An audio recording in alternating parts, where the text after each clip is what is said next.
जिस तरीके से इलेक्शन कमीशन ने ये सारे मामला पिछले महीनों से किए, उससे बदतरीन बायस, उससे बदतरीन हरकतें, उससे शर्मनाक रवैया किसी इदारे का आज से पहले आपने देखा ही नहीं। जिस तरीके से आज ये फैसले हुआ है, जिस तरीके से इलेक्शन कमीशन ने ये फैसला किया है, ये इलेक्शन कमीशन के जो करतूत हैं ये इतने महीनों से सामने थे, उसके ऐन मुताबिक है। हमें इनसे कभी भले की उम्मीद नहीं थी। मैं आवाम से अपील करता हूँ, अपने हक के लिए बाहर निकले। ये पीटीआई का मसला नहीं है, ये इमरान खान का मसला नहीं है, ये पाकिस्तान के 22 करोड़ लोगों के मुंह के ऊपर ये तमांचा है।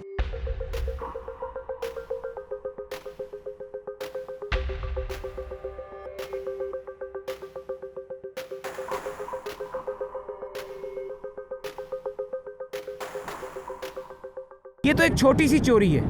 अभी पेशावर मेट्रो, मालम जबा, मैंने नेशनल असेंबली में सवाल दिया हुआ है कि हमें चेयरमैन नैब बताएं कि किस तरह से ये इंक्वायरीज बंद की गई। मालम जबा, सुनामी ट्री, पेशावर मेट्रो, इतने केसेस हैं एंटी करप्शन के। जब सरबराह ने, पेशावर केपीके के एंटी करप्शन अथॉरिटी के सरबराह ने खुद खात्मे लिखा करप्शन हो रही है, तो उसके बाद भी ये बंदा झूठ बोल रहा था, कहता कोई करप्शन नहीं हो रही। इसको अब एक्सपोज करना चाहिए।